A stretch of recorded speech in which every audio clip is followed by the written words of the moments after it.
Hey, Machi. Oh, ikot ka. Fitted sa'yo eh, no?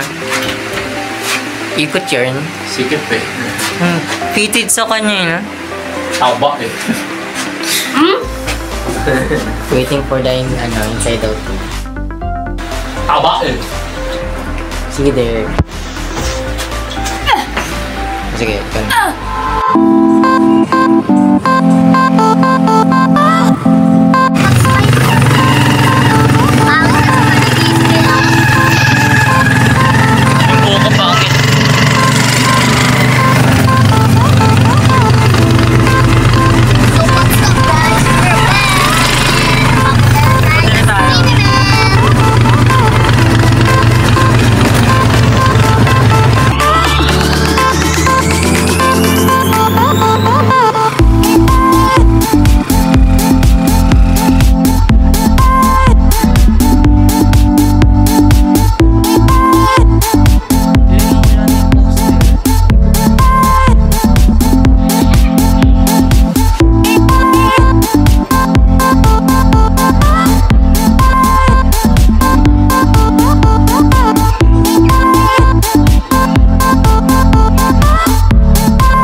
So, kakatapos lang po namin tapos hindi ko na na-videoan yung pag-guys namin doon at kumain na din kami sa tabi ng food court. Nag-Jollibee kami, tapos yun, kinailangan kami ng budget, kaya so yun, at sobrang ganda ng Inside Out 2, kaya yung pagkapasok ko doon, excited ako. Kami din. Yung nakaano pa ako, dinosaur outfit, tapos pinagtitinginan ako ng tao. Putang ina. Tapos ang kukulit ng tabi ko. So, yung mga about dun sa movie na yun, parang para sa mga teenager, kung paano maging mahalaga ang maging masaya sa ngayon. Kaya stress ka na, tapos gusto mo pa rin masaya. Ano yun? Pag-ising mo na lang, tumatawa ka na, baliw na. Gagi, baliw na yun. Pero, normalize lang natin yung movie na kailangan mo rin ng masaya, tas yung sadness.